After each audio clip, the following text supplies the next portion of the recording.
Non seulement les déboires judiciaires de Johnny Depp ont révélé nombre d'histoires sordides survenues durant son mariage chaotique avec Amber Heard, mais ils ont également dévoilé des détails sur l'enfance difficile de la star.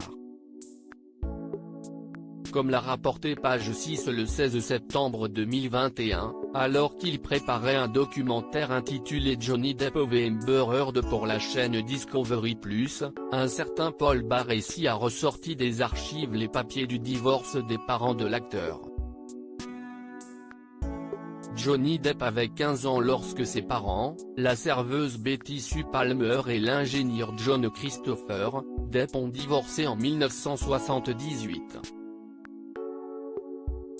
Dans les documents juridiques récemment découverts, datant de 1981, il est notamment précisé, l'épouse reconnaît par la présente que l'enfant mineur des parties. John C. Depp II est pleinement émancipé et autosuffisant. Un élément qui a de quoi surprendre tant il contraste avec ce que l'acteur a déjà confié sur son enfance houleuse, entre déménagements à répétition et consommation de drogue précoce. Il a dit que depuis l'âge de 11 ans, il a pris toutes sortes de substances, y compris de la marijuana, de la cocaïne, de l'ecstasy, du LSD, des analgésiques sur ordonnance, des opiacés et des champignons magiques. Sa consommation de drogue, a-t-il dit, était un moyen d'échapper aux problèmes familiaux, rappelle Paul Barresi. Musicienne avant même d'envisager une carrière au cinéma, Johnny Depp a eu du mal à trouver des concerts dans un groupe de garage et travaillait à temps partiel comme télévendeur. Difficile donc de croire qu'il était autonome financièrement à 17 ans.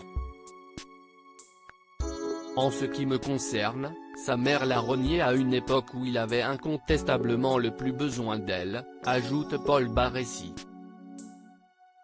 Une vraie garce sur pattes auprès du magazine Rolling Stones en 2018, la star des films Pirates des Caraïbes avait confié qu'avec son frère et ses deux sœurs, ils avaient été élevés par leur mère puisque leur père était majoritairement absent.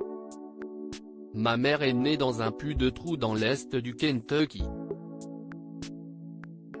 Son pauvre cul était sous phénobarbital, barbiturique, note de la rédaction, à 12 ans. Le père de Jack et Lily Rose Depp avait raconté avoir reçu des coups, que ce soit avec un cendrier ou un téléphone. Betty Sue, je l'ai adorée, mais elle pouvait être une vraie garce sur pattes, avait-il ajouté, 2 ans après la mort de sa mère. Lors de ses funérailles, l'ex-compagnon de Vanessa Paradis s'est souvenu avoir affirmé que sa mère était peut-être l'être humain le plus méchant qu'il ait jamais rencontré de sa vie.